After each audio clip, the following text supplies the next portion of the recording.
nous amène à la pêche ce matin, Evelyne Audette, mais pas n'importe quelle sorte de pêche, hein? La pêche à l'aimant. À l'aimant. Je sens que c'est ce matin que je te convertis. Bien, ça se peut, parce que je suis très curieux. Comment tu as découvert ça, toi, d'abord? Bien, écoute, ça fait longtemps que je sais que ça existe, mais tu sais, j'avais jamais eu l'occasion d'en faire. Là. Je connais personne qui fait de la pêche à l'aimant, mais j'ai quand même découvert un groupe Facebook de 6000 membres de pêche à l'aimant. Ça s'appelle Pêche à l'aimant Québec.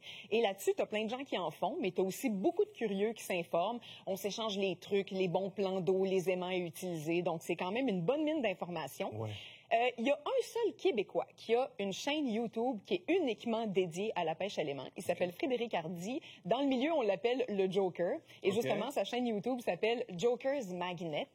Et Frédéric, lui, il se promène partout au Québec pour la pêche à l'aimant. Mais il va aussi aux États-Unis, à New York, à Boston. Donc, c'est vraiment un grand, grand amateur de ça. Et sur sa chaîne, tu vois aussi Julie, qui est sa conjointe dans les vidéos. Et Julie faisait déjà de la pêche à l'aimant, elle aussi. Ils se sont rencontrés comme ça. Oui. Alors, Ils se sont attirés, hein? ils se sont aimantés direct. Et là, ce que tu vois, c'est nos belles images de drones. Et ça, Richard, c'est mon initiation à la pêche à l'aimant. Avec Julie et Frédéric, on est allé nettoyer le petit lac du parc La Fontaine en plein cœur du plateau Mont-Royal. Alors, voilà mon initiation. Là, ça consiste à quoi? Comment ça marche? Les gens espèrent quoi en faisant ça? En fait, ce que les gens aiment là-dedans, à la base, c'est que tu nettoies un plan d'eau. Fait que tu as vraiment le sentiment de contribuer à l'environnement. Il y a une satisfaction à sortir de la ferraille rouillée de l'eau. Pour vrai, je l'ai vécu, puis c'est juste pour ça, c'est le fun à faire. Mais après ça, c'est que tu peux sortir des items de valeur. Fait qu'il y a un peu l'appât du gain derrière ça aussi. Oui. OK, je t'avoue qu'on n'a pas eu de chance là, au parc La Fontaine. On a juste sorti des vieux bouchons de bière rouillés, beaucoup de Corona d'ailleurs, ça a l'air que c'est ça là, que le monde boit là-bas. Mais il y a bien des endroits où tu peux trouver des vélos. Tu sors beaucoup de vélos. Après ça, tu sors aussi des morceaux d'acier de tout genre. Et après ça, tu peux aller revendre ça dans les cours à scrap. Donc, les gens se font des sous un petit peu avec ça. Et si tu es chanceux, tu peux sortir bien des pièces de monnaie, mais aussi des items d'une certaine valeur. J'ai demandé à Frédéric Hardy, c'est quoi l'objet de la plus grande valeur que tu as sorti de l'eau? On va écouter sa réponse. Sentimental, je te dirais que ça a été un obus de la Deuxième Guerre mondiale. Hein? Ouais. OK. Peux-tu vendre ça à un musée ou quelque chose comme ça? Non, parce qu'il a fallu que j'appelle la police. Je ne sais pas s'il était armé encore. Donc, il y a des chances peut-être qu'il explose. Puis j'ai trouvé ça avant qu'on soit refusé au canal de la Chine. Donc, il y a une ancienne voie de la Deuxième Guerre mondiale pour passer les bateaux. Donc, peut-être tomber dans l'eau à ce moment-là. Ou c'était peut-être une décoration de chez quelqu'un qui a été volé, qui a jeté dans l'eau par après. Je ne saurais jamais. La police est partie avec. L'armée est venue la chercher. C'est tout. Tu l'as plus jamais revu? Plus jamais. J'ai même pas pu m'en approcher. Quand je l'ai eu, j'ai appelé la police. Ils sont venus la chercher. Wow. Fait que lui, tu vois, ça n'a pas eu de valeur monétaire pour lui, mais c'est quand même toute une histoire, puis ça a eu une certaine valeur sentimentale. Il y a quelques jours, dans le New York Times, il y a eu une histoire d'un gars en Angleterre qui a retiré de l'eau une vieille épée rouillée. Puis il s'est dit, je vais la faire vérifier. Et il s'avère que cette épée-là avait plus de 1000 ans et avait appartenu à des Vikings. Okay? Donc, tu peux vraiment sortir des trucs impressionnants, historiques. Et écoute bien cette histoire-là. Il y a un couple qui a une chaîne YouTube qui s'appelle Let's Get Magnetic. Ces deux gens-là s'appellent James Kane et Barbie Agostini et leur histoire a fait le tour du monde. Ils ont sorti un coffre-fort d'un lac dans l'État de New York et regarde, il y avait un trou en arrière. Il a rentré sa main, c'est tout boueux.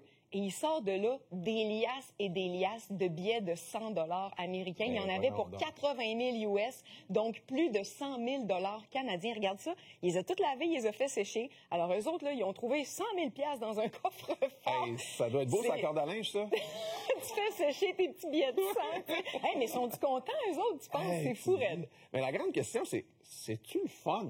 C'est vraiment le fun. Pour vrai, je comprends ce que les gens aiment de ça. Il y a un aspect sportif qui n'est pas à négliger. Ton aimant, il est lourd. T'attends jamais. T'es toujours en train soit de le lancer, soit de le tirer. Toi, t'as aimé ça parce que t'aimes le CrossFit, tout ça, tu devais retrouver c'est sportif. Il y a une certaine... Oui, c'est sportif. Et aussi, quand tu sors quelque chose, c'est lourd. Il faut que tu le tires, c'est quasiment du souk à la corde. Donc, l'élément sportif, il est quand même là, malgré qu'on puisse ne pas penser ça au départ. Après ça, il y a ce que je te disais tantôt, satisfaction de nettoyer les plans d'eau. Tu contribues à l'environnement. L'appât du gain, je te l'ai aussi dit tantôt, mais c'est important. Tu as toujours hâte de lancer ta prochaine ligne. Tu sais jamais ce que tu vas sortir de l'eau. Fait que ça, c'est super intéressant. Tu sais, ça libère la dopamine de ton cerveau. Là. Fait que moi, je comprends. Honnêtement, j'en referais là, facilement. Mais, techniquement, comment ça fonctionne? Tu peux pas mettre n'importe quelle sorte d'aimant là-dessus? Non, effectivement. Il faut que tu sois équipé avec des aimants qui servent vraiment à ça et les cordes qui viennent avec aussi. Il y a beaucoup de types d'aimants. Je vais laisser Frédéric t'expliquer ça mieux que moi. On appelle ça des aimants 360. Pourquoi? Parce qu'ils attrapent partout autour. Tu as plusieurs types. Tu as les single side, les un côté, que eux ont une très bonne attraction, parce que souvent, ils vont être, mettons, 1000 livres. Donc, mais c'est 1000 livres d'une shot. Ensuite, tu as les doubles côtés, les double-sided en anglais. Donc, c'est la même puissance, mais répartie sur deux côtés. Puis, tu as les 360 qui, eux, vont être justement les principaux que tout le monde va utiliser à la pêche à l'aimant. Donc, ceux qui attrapent de tous les côtés. Donc, tu as plus de chances d'attraper quoi que ce soit qui est dans l'eau. Puis, en même temps, si tu réussis à être à l'intérieur, il peut se coller de n'importe quel côté, donc plus facile à ramener. Okay. Donc, ça peut arriver, surtout quand il y a des bicycles, tout ce qui a des angles, l'aimant peut se prendre dedans, plus facile à tirer. Ça n'importe quoi. Exactement.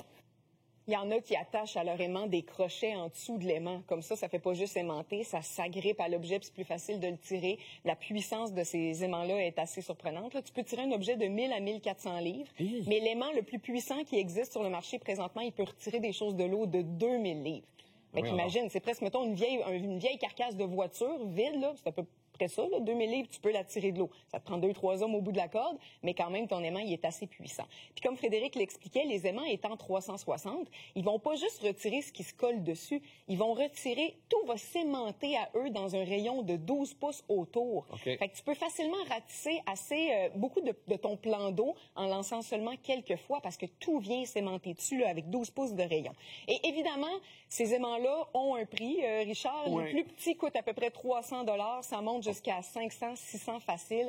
Fait que quand tu lances ton aimant, ça te tente pas qu'il reste dans l'eau. Tu veux pas le perdre. Donc, tu as intérêt aussi à avoir des cordes qui sont faites pour ça, qui viennent avec un système d'attache sécuritaire, fait que tu perds pas tes aimants. Mais y a-t-il un système pour déclencher l'aimant? Parce que si tu tires quelque chose qui a 1000 livres, ça veut dire que si tu es tout seul à essayer de décrocher ton aimant de là, c'est difficile? Ben oui, c'est difficile. Puis écoute, ça m'amène à quelque chose de drôle, pas drôle, là. C'est que c'est un peu dangereux des fois. Les aimants sont tellement puissants là, que tu peux te coincer une main ou un doigt. Et écoute, j'ai failli faire une erreur de débutant pendant le tournage. Julie, elle tenait son aimant, puis moi, j'arrive à côté, puis là, ils ont fait « Tasse-toi! » Tu sais, puis là, je comprenais pas trop pourquoi. C'est parce que les aimants, vont venir se coller.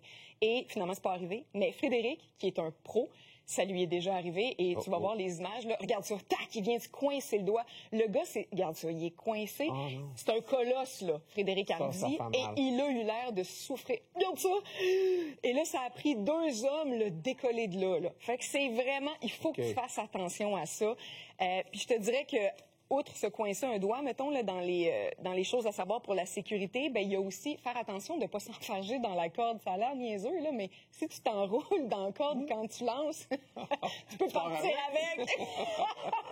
Ben, il faut faire attention à ça. Ça serait mon genre. Après ça, il faut porter des gants parce que tu détaches des choses qui peuvent être tranchantes. Il faut porter des bottes à cap, même, idéalement, parce que tu peux t'échapper bien des choses sur les pieds, à commencer par les aimants. Pas échapper notre aimant sur notre cape d'acier. C'est sûr que ça t'arrive, là, tu sais. T'es aimanté là. Tu ris, mais j'ai aimanté Julie. J'y ai levé à jambe avec l'aimant. Je l'ai fait. Julie, allô? Julie, oui. Et bon, faire attention de ne pas tomber dans l'eau, évidemment. Puis, je terminerai avec le fait que, outre la sécurité, il y a une certaine éthique à respecter aussi en pêche à l'aimant.